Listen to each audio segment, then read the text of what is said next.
వ్యాసుడు చెప్పినట్లు కొన్ని రోజుల తర్వాత మైత్రేయుడు ముందుగా పాండవులను చూచి హస్తినాపురం వచ్చాడు. ధృతరాష్ట్రుడు మైత్రేయునికి అర్ఘ్యపాద్యాలు ఇచ్చాడు. మైత్రేయుడు, నేను కామాఖ్యవనంలో ఉన్న పాండవులను చూసి వచ్చాను. వారు అడవులలో కందమూలాలను తిని జీవిస్తున్నారు అన్నాడు. పాండవులు క్షేమంగా ఉన్నారా అని ధృతరాష్ట్రుడు అడిగాడు. మైత్రేయుడు, ఓ రాజా, పాండవులు ధర్మబుద్ధి కలవారు. వారికి మహర్షుల దీవెనలు ఉన్నాయి. అందువలన క్షేమమే అన్నాడు. దుర్యోధనుని వైపు తిరిగి, కుమారా, నీకు బుద్ధి ఉంటే పాండవులతో వైర్యం వదులుము. అలా చేస్తే నువ్వు కురువంశానికి మేలు చేసిన వాడివి అవుతావు. పాండవులు వజ్రశరీరులు. భీముడు హిడంబుణ్ణి, బకాసురుణ్ణి, జరాసంధుణ్ణి, కిమీరుణ్ణి వధించిన బలాఢ్యుడు. అతనిని వధించగల యోధులు లేరు. శ్రీకృష్ణుడు దుష్టదుమ్నుని బంధుత్వం పాండవులకు మరింత బలాన్నిచ్చింది. కనుక నువ్వు పాండవులతో స్నేహం చేయటం మంచిది అన్నాడు.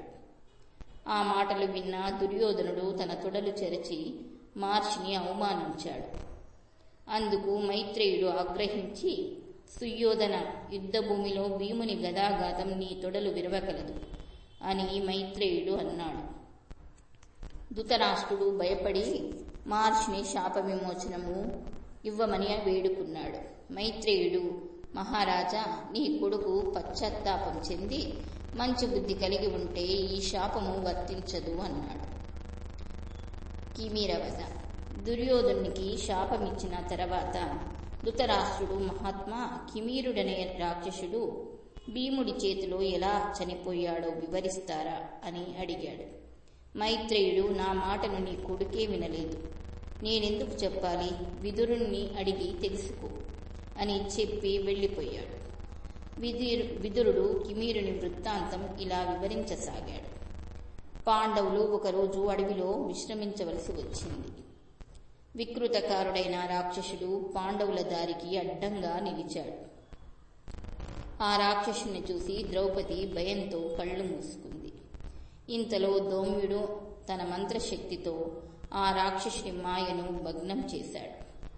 ఆ రాక్షసుని చూసి ధర్మరాజు, నువ్వెవరు, ఈ అడవిలో ఎందుకున్నావు అని అడిగాడు.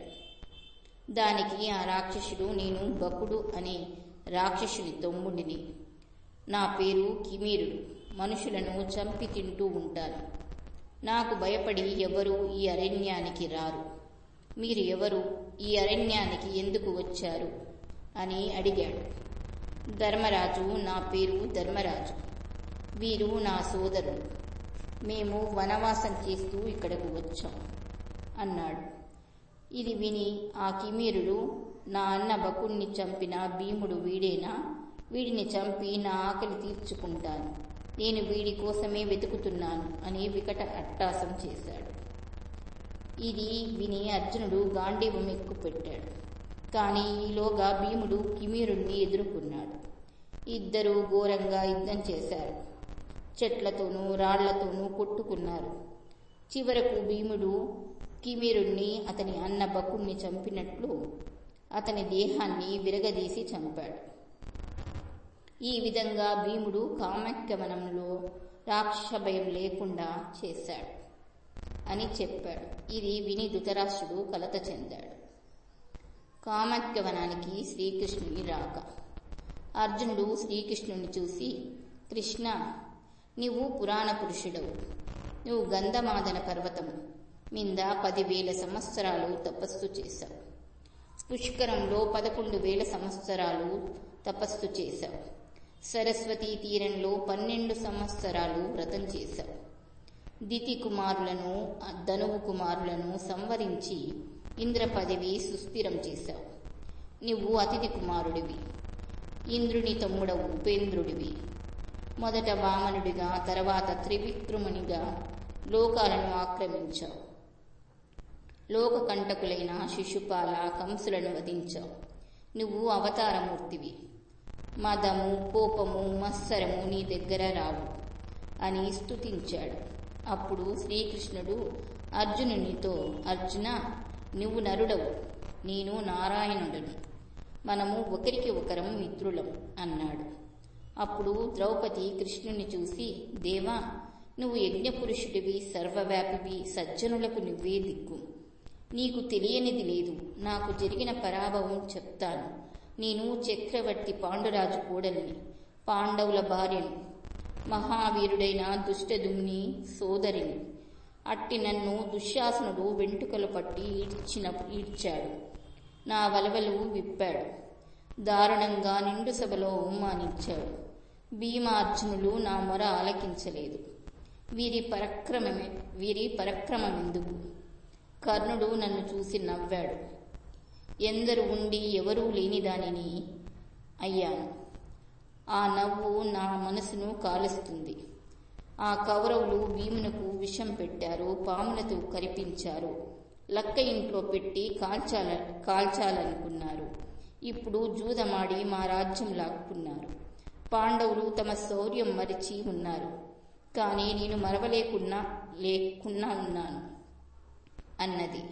కృష్ణుడు, అమ్మా, అర్జునుని శరాఘాతాలకు కౌరవులు చచ్చుట తథ్యం, ఊరడెల్లుము అన్నాడు. శ్రీకృష్ణుడు, ధర్మరాజా, జరిగినదంతా యూదునుడు చెప్పగా విని దుఃఖించాను. ఆ సమయంలో నేను మీ దగ్గర లేను. ఉంటే ఇంత అనర్థం జరిగేది కాదు. నేను ఆ సమయంలో సాల్వుడితో యుద్ధం చేస్తున్నాను అన్నాడు. ధర్మరాజు శ్రీకృష్ణునితో, కృష్ణ, ఆ వృత్తాంతం వివరించు అన్నాడు. సాల్వునితో శ్రీకృష్ణుని యుద్ధం. శ్రీకృష్ణుడు ఇలా చెప్పసాగాడు. రాజసూయ యాగం సమయంలో శిశుపాలుడు నా చేతిలో మరణించిన విషయం తెలుసు కదా. శిశుపాలుని తమ్ముడు సాల్వుడు అన్నను చంపిన దానికి పగ తీర్చుకోవడానికి ద్వారక మీదకు యుద్ధానికి వచ్చాడు. అప్పుడు నేను మీ వద్ద ఉన్నాను.